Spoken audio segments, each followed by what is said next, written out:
En la hora de la verdad, a través de Radio Red de RCN y con el patrocinio del Banco Popular, llega el editorial de Fernando Londoño.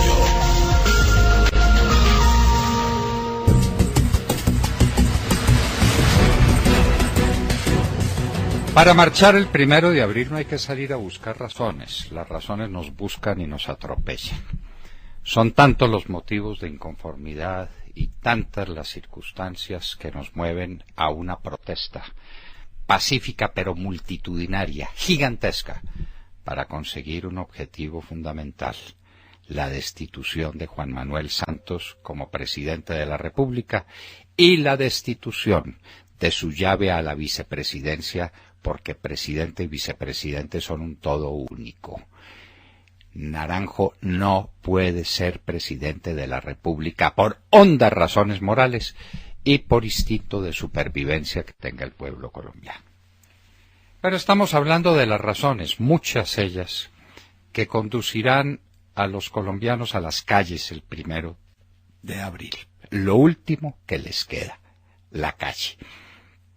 Ya hemos visto a lo largo de estas notas editoriales cómo nos quitaron el país, cómo le están metiendo a la Constitución colombiana 310 páginas de una nueva Constitución, que es un esperpento, que acaba con las posibilidades de desarrollo del país, que nos condenan a la pobreza, que nos condenan a un comunismo trasnochado y revanchista que va a acabar con nuestras libertades, con nuestra manera de vivir, con el sentido de pertenencia que Colombia tiene a su nación, a su tierra, a sus posibilidades de desarrollo. Pero hoy vamos a analizar un tema bien sencillo y bien fácil. Vamos a marchar porque no es tolerable la pobreza a la que nos condujo Juan Manuel Santos.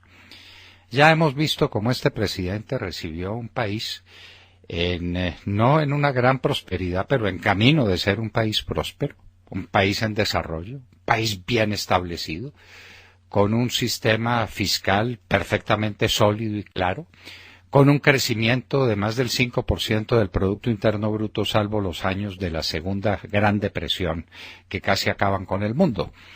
Pero Colombia era un país próspero, sustentable, perfectamente, y en paz. Eso parece que se nos olvida. Santos lo ha convertido en un país en guerra, un país sin instituciones, un país empobrecido moralmente y empobrecido físicamente. Colombia no tiene por qué soportar la pobreza que está soportando. Si uno mira la pobreza de Haití, bueno, se explica por tantas razones, no hay sino que sobrevolar alguna vez por Haití para darse cuenta de las razones de su pobreza. Los haitianos destruyeron sus bosques, destruyeron sus lomas, sus cordilleras, lo volvieron todo pedazos. En Haití no quedó nada. Es un milagro que ese país pueda sobrevivir. Razones para una pobreza extrema. Hay muchos lugares de Bolivia que explican la pobreza con solo verlos. Hay muchos lugares, inclusive del Brasil, el nordeste del Brasil es una situación casi dramática, teniendo el Brasil lugares de desarrollo como en Europa, como es por ejemplo el estado de Sao Paulo. En Colombia no hay razones para la pobreza, no las hay. No tenemos problemas energéticos. El presidente Santos ha acabado con una riqueza petrolera que le entregó el presidente Uribe en pleno funcionamiento, y de 1 millón de barriles de petróleo que producíamos estamos en 800.000. Necesitamos para sobrevivir 500 o 550.000. Todavía tenemos un pequeño margen para la exportación. Pero debiéramos tener mucho más de 1 millón de barriles si Santos no se hubiera dedicado, entre otras cosas, a abandonar la producción petrolera y en lugar de estimularla, la está arruinando. Pero tenemos petróleo, tenemos tierras feracísimas que no han sido desarrolladas porque aquí no hay ministro de Agricultura, porque aquí no hay gobierno, porque aquí no hay nada. Pero ¿cuántos países del mundo quisieran tener una altillanura colombiana? ¿Cuántos países del mundo quisieran tener una mojana? ¿Cuántos países del mundo quisieran tener un territorio como la mayoría de los llanos orientales en la zona que es perfectamente cultivable y explotable? ¿Cuántos quisieran tener una cordillera verde como las 3 cordilleras de Colombia, sembradas de café y con unas posibilidades de desarrollo inmenso el día que nos dé por vender nuestro café, no como una materia prima, sino como un producto gourmet. ¿Cuántas posibilidades de desarrollo industrial tiene Colombia? A las orillas del Océano Pacífico, con mira al desarrollo gigantesco del Pacífico en el mundo, con la China, con el Japón, con Corea, el mundo del futuro. Y costas sobre el Océano Atlántico que nos acercan a nada, a un paso de la primera potencia económica del mundo. ¿Qué le falta a Colombia? Gobierno. Le falta probidad, le falta eficacia, y por eso tenemos pobres, y por eso tenemos una pobreza insostenible. Aquí el presidente Santos, escondiendo el crecimiento de la pobreza denunciado por el DANE, porque lo denunció el DANE, se ha inventado el cuento de la pobreza multidimensional. Entonces a la gente que no tiene que comer, el presidente le dice, no, tranquilo, tranquilo, usted tiene hambre, pero no se preocupe porque usted no es pobre multidimensionalmente. Con esas paparruchas sale el gobierno del presidente Santos para esconder un hecho atroz, que es una cifra que nos da el propio DANE. 32% de las familias colombianas no tienen con qué llenar sus necesidades básicas. ¿Es eso permisible, tolerable, manejable? ¿Eso lo podemos permitir los colombianos a un gobierno inepto y ladrón como el de Juan Manuel Santos? Por supuesto que no. Uno no puede vivir en una sociedad donde la tercera parte de ella esté compuesta por gente que está mendigando y que está viendo cómo resuelve el problema inmediato de este desayuno y del próximo almuerzo. Así no se puede vivir. En un país rico, en un país con una vocación industrial evidente, en un país que en el año 67, cuando el doctor Gerard Restrepo y el doctor Abdón Espinosa lo llamaron a una gran cruzada de exportaciones, contestó multiplicando por 30 las exportaciones menores que tenían.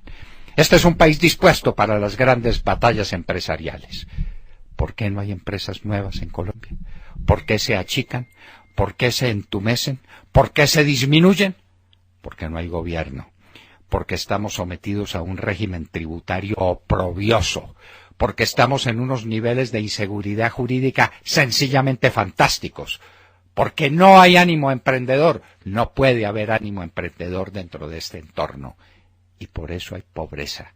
Si no hay fábricas nuevas, si no hay desarrollos agrícolas de significación, si no hay crecimiento en los planes de infraestructura, porque aquí todo está parado. ¡Ah! El cuento del desarrollo del que hablaba Vargas Lleras. Ahí está el desarrollo. El túnel de la línea parado, la ruta del Sol parado, Navelena parado, la carretera Villeta-Guados no comienza, la carretera Mula-Lólogo-Guerrero no empieza. Un país paralizado, detenido.